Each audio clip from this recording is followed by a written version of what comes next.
guys, ayan, good morning, good morning, good morning. Ayan, nasa ikasampung araw na tayo ng Ramadan. Yes, 20 days na lang, tapos na ang Ramadan.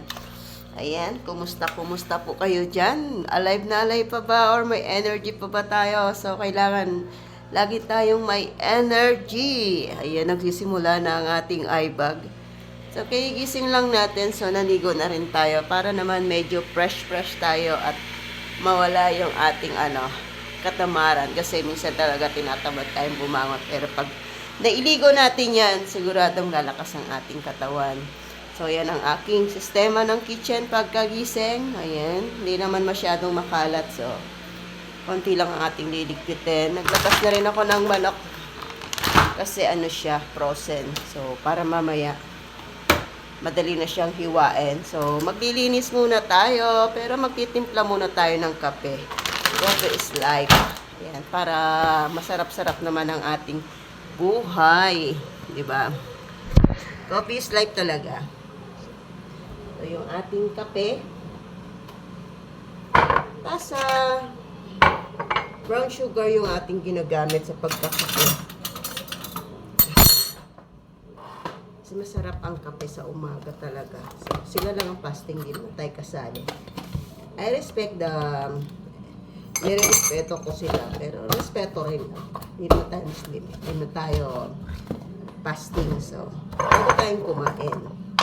Kailangan natin kumain kasi para may energy tayo buong maghapon hanggang magdamag.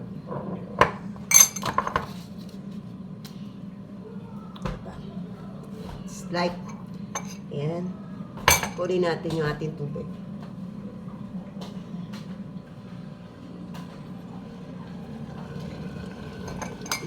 Hindi naman masyadong makalat yung ating kusina. So, tama lang. Sakto lang. Kayang-kaya ni Mami. Ayan, di ba? Umuusok-usok pa ang ating kape. Ayan, kape po tayo mga Mami. Ayan. Kumusta po? Ingat po ang lahat. And stay safe po.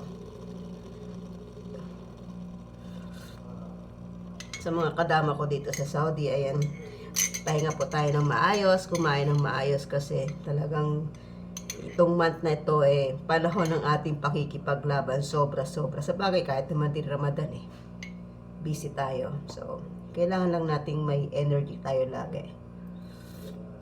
Kape po tayo, yun lang. Thank you for watching. Ayan, thank you po. Good morning po.